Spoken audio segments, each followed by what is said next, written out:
I'm with Brandon Lawson from the Metal Guys. I'd like to thank Commissioner Justin Biggs for suggesting this interview.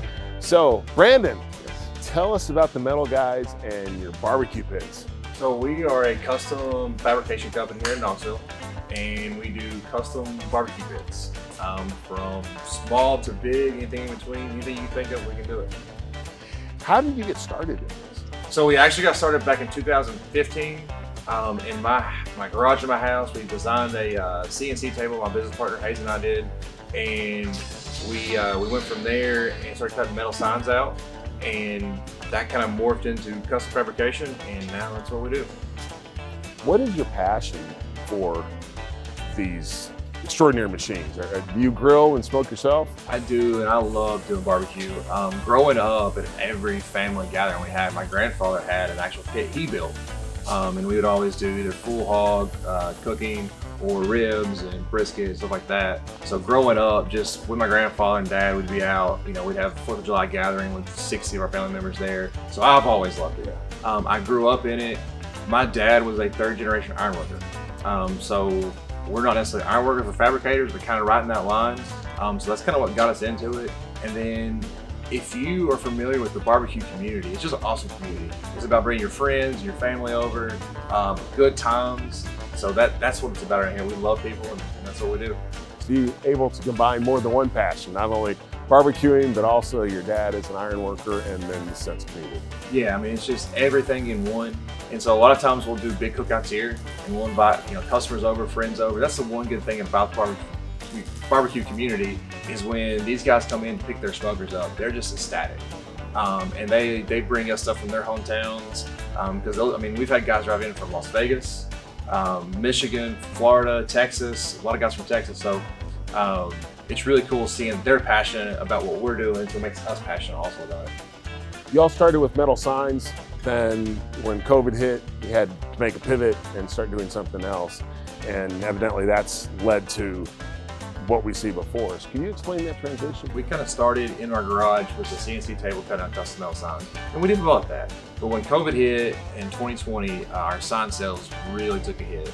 And so our neighboring business here came over and said, hey, we want a smoker built for us. Can you do it? Well, yeah, we can do anything, so we can do it. And so we started to build the smoker for him. Well, a guy came in and actually bought the smoker, some random person. And so I started building our second smoker for them. We did the same thing again. So they actually got the 3rd or 4th smoker we built for them.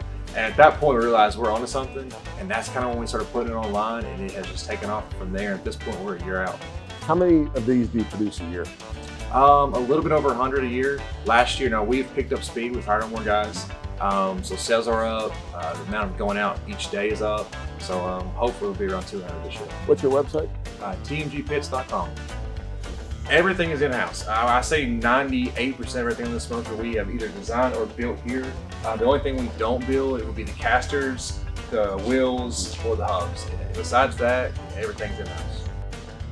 What is your favorite pit that you've done? Ooh, my favorite pit that I've done. I really like the one behind us. It has a built-in Santa Maria grill. We haven't seen one yet, even online, with a Santa Maria grill inside the pit. What is a Santa Maria grill? So Santa Maria grill, I'll open this up and I'll show you.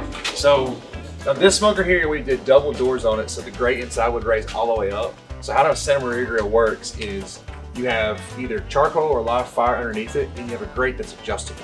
So what we did, Hayes and I sit here probably for 2 days designing up the mechanisms with the chain, the sprockets, and the gear latch here. And so when it spins, it raises this grate straight up. So you can actually put live fire underneath this one compared to just smoker. And it also is a smoker too, so it does best of both worlds. Right. So I'm gonna operate it, but so you crank it up and then let it back down.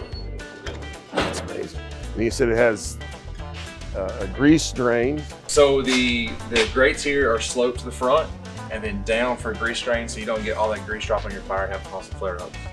You not only have the grill, but then you have your hot box back there, which has multiple uses. Okay, so this box right here is kind of what makes us different from all the other smoker manufacturers. We came up with a box here that we can do just about everything with. So usually, the fire is going to be down here in the firebox, and when that happens is this plate is located inside underneath the cooking grates that will be here. Now, if you want to use it just as a warming oven, keep these closed. If you want to use it as a smoker also for extra room in case you don't have enough room in your smoke chamber, you can open these slightly up. If you want it to use as a pizza oven, it'll get plumb up to 700-800 degrees. You pull this completely out and you let the live fire come up in here and you'll have your pizza stones in here. So you've designed a smoker, a grill, a pizza oven, and a warming oven all in one. All in one. That's amazing. Brandon, I've really enjoyed talking with you, man. You guys are so innovative. You're creating art out here, and just best of luck with everything. Thanks, sir. Nice Appreciate meeting you. it. Thank you.